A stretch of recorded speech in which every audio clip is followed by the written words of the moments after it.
সকলেই তো আমরা শহরাঞ্চলে থাকি না, অনেকেই রয়েছি যারা কিনা আমরা গ্রামে থাকি এবং আমাদের মনে হয় যদি একটা বিজনেস করা যায় তাহলে কেমন হয়। কিন্তু যারা গ্রামে থাকে তাদের পক্ষে সত্যি কথা বলতে কি শহরাঞ্চলে এসে বিজনেস করাও কিন্তু হয় না, সম্ভব হয় না, কারণ একটা যাতায়াতের মতো ব্যাপার রয়েছে। সবসময় আমাদেরকে এটা মাথায় রাখতে হবে, যেখানে আমার বসবাস করছি সেইখানেই যদি ব্যবসাটাকে করতে পারি তাহলে তো সব থেকে ভালো, তাহলে তো ওই যাতায়াতের ব্যাপারটা হয়ে দাঁড়ায় না। এমনকি ব্যাপার হচ্ছে গ্রামে এমন ধরনের বিজনেস করতে হবে যাতে মানুষের মধ্যে সেই চাহিদাটা কিন্তু থাকে। আবার শুধু তাই নয়, অনেক সময় দেখতে পাওয়া যায় অনেকের হয়তো সামর্থ্য নেই যে অনেক টাকা ইনভেস্ট করে বিজনেস করবে, তাদের জন্যও কিন্তু এই ভিডিওটা, মানে তারাও চাইলে কিন্তু এরকম ধরনের বিজনেস করতে পারো।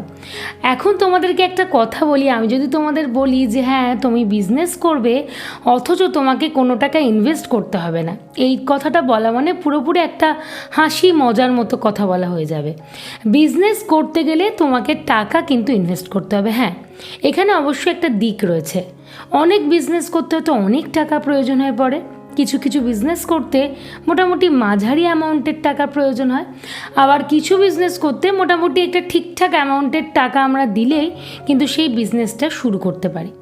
আমার আজকের আলোচ্য বিষয়বস্তু হচ্ছে গ্রামে এমন কোন কোন ধরনের ব্যবসা তুমি করতে পারবে, এবং শুধু ব্যবসাটা করবে তাও না, সেখান থেকে তুমি কিন্তু টাকার মুখও দেখতে পারবে।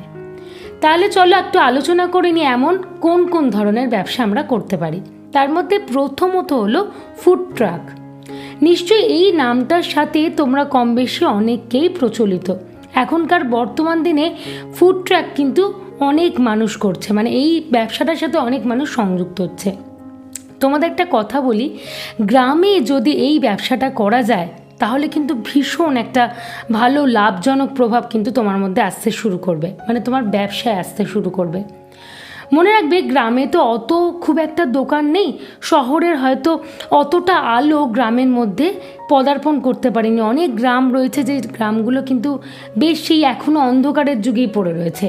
সেই সমস্ত গ্রামেতে যদি আমরা ফুড ট্র্যাক করি, মানে একটা ছোটোখাটো ধরো টোটো, এখনকার দিনে তো টোটো ভীষণ পরিমাণে রয়েছে মার্কেটে, আমরা সবসময়তেই টোটো দেখতে পাই।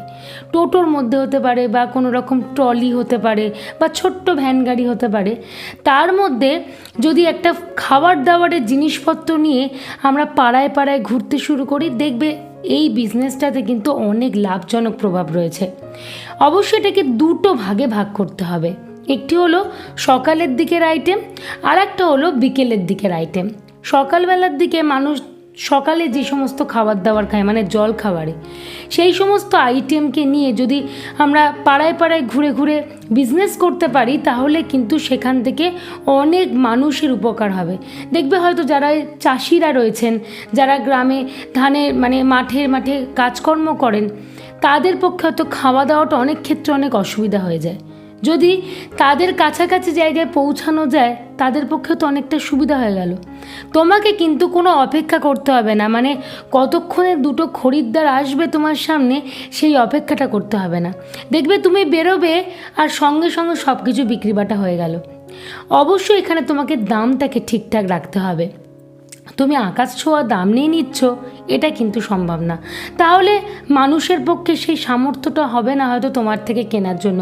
কিন্তু যদি কোয়ালিটিটাকেও ঠিকঠাক রাখো আবার দামটাকেও ঠিকঠাক রাখো, দেখবে মানুষের এই কেনার মতো প্রবণতাটা কিন্তু তৈরি হবে, তারা কিন্তু অনায়াসে চাইলেই কিন্তু কিনতে পারবে। এমনকি তোমাকে কোনো দোকান ঘরও তো ভাড়া করতে হচ্ছে না। আমরা যদি একটা দোকান দিতে যাই তাহলে কিন্তু অনেক খরচা, দোকানের একটা মেনটেন্যান্স রয়েছে, দোকানকে সাজাতে গোছাতে হবে, দোকান ভাড়া করতে গেলে প্রত্যেক মাসে একটা ভাড়ার ব্যাপার রয়েছে, অনেকটা বিশাল অ্যামাউন্টের ব্যাপার হয়ে যাচ্ছে। আবার শুধু তাই নয়, দোকানে থাকা মানে তুমি কিন্তু একটা জায়গায় পার্টিকুলারলি বসে থাকলে, মানে তোমাকে অপেক্ষা করতে হবে কখন খরিদ্দার আসবে। কিন্তু তুমি যদি পাড়ায় পাড়ায় বিভিন্ন দিকে ঘুরে বেড়াও তাহলে এই ব্যাপারটা কিন্তু তোমাকে অপেক্ষা করতে হবে না, অটোমেটিক দেখবে তোমার কাছে কিন্তু খরিদ্দার আসতে শুরু করছে। এবার এইটা তো গেল সকালের দিক, এবং তোমাকে সন্ধ্যের দিকের কথাও ভাবতে হবে। সন্ধ্যেবেলার দিকে মানুষ যেটা চায়ের সাথে টা হিসাবে খেয়ে থাকে, সন্ধ্যেবেলার সমস্ত স্ন্যাক্স আইটেম, ফাস্টফুড সেটা হতে পারে, বিভিন্ন জিনিস অল্প অল্প করে রাখতে হবে যাতে মানুষ তোমার থেকে একটু একটু করে কিনতে পারে তাদের ভালো লাগাতে হবে, তাদের ভালোবাসাতে হবে। দেখবে গ্রামে এই ধরনের দোকান না খুব একটা পাওয়া যায় না, তাদেরকে কিছু আনতে গেলে কিনতে গেলে অনেকটা রাস্তা কিন্তু তাকে আসতে হয়, তারপরে সেই জিনিসটা কিনতে হয়। মনে রাখবে প্রত্যেকটা মানুষেরই তো একটা ইচ্ছা থাকে, তাদেরও তো নিশ্চয়ই ইচ্ছা হয় যে একটু নতুনত্ব বা একটু ভ্যারাইটিস কিছু খায়।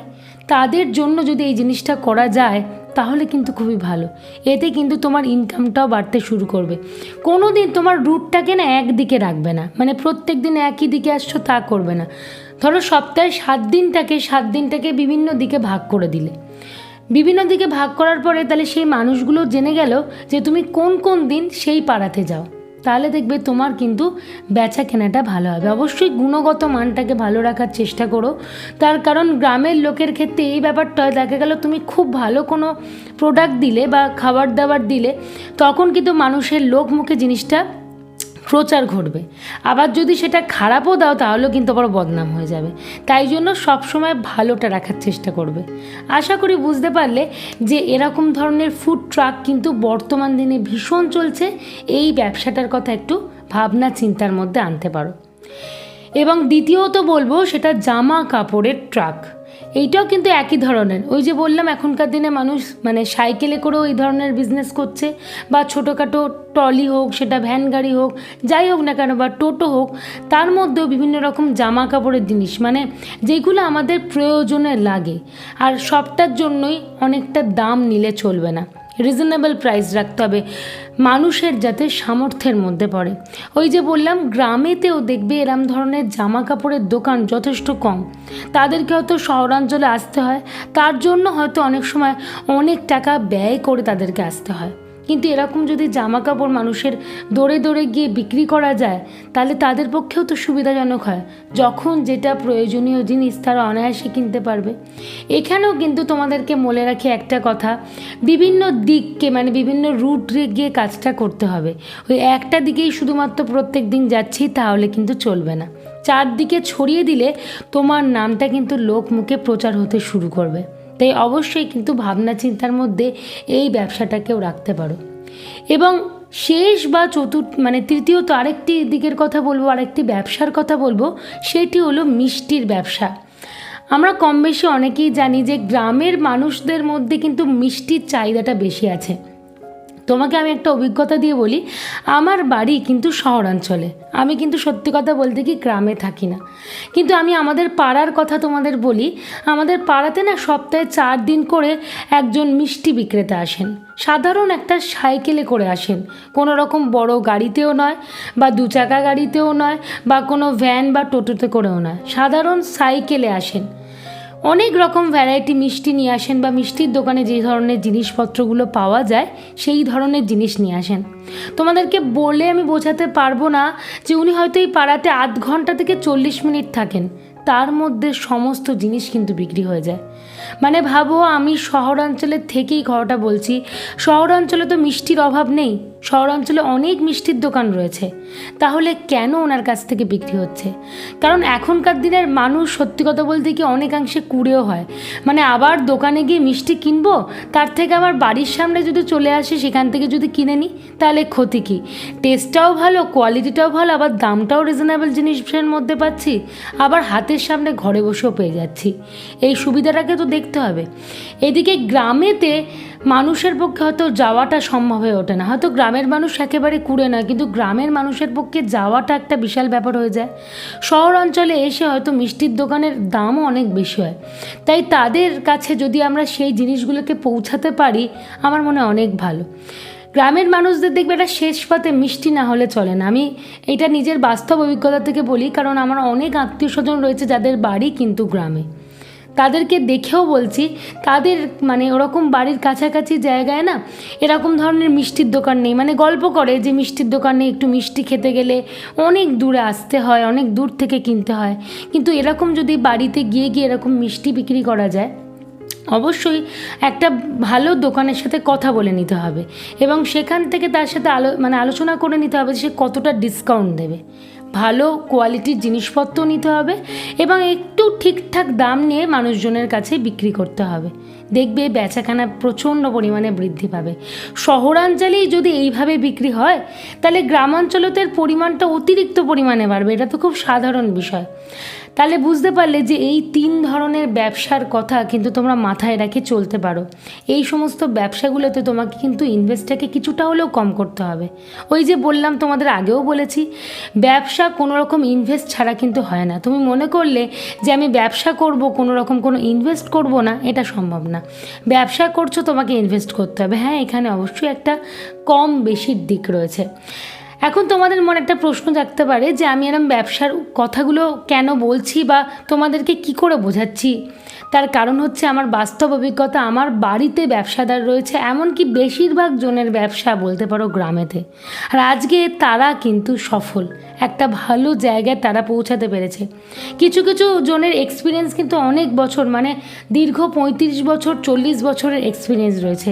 তাই তাদের তো একটা অভিজ্ঞতা রয়েছে। তাদের মুখ থেকেও বিভিন্ন রকম অভিজ্ঞতার কথা শুনি এবং সেইগুলো চেষ্টা করি তোমাদের সাথে শেয়ার করে নিতে, তোমাদের কাছে তুলে ধরতে, যাতে তোমাদেরও কিছু উপকার হয় এবং তোমরাও যাতে জীবনে কিছু না কিছু করে একটু এগোতে পারো।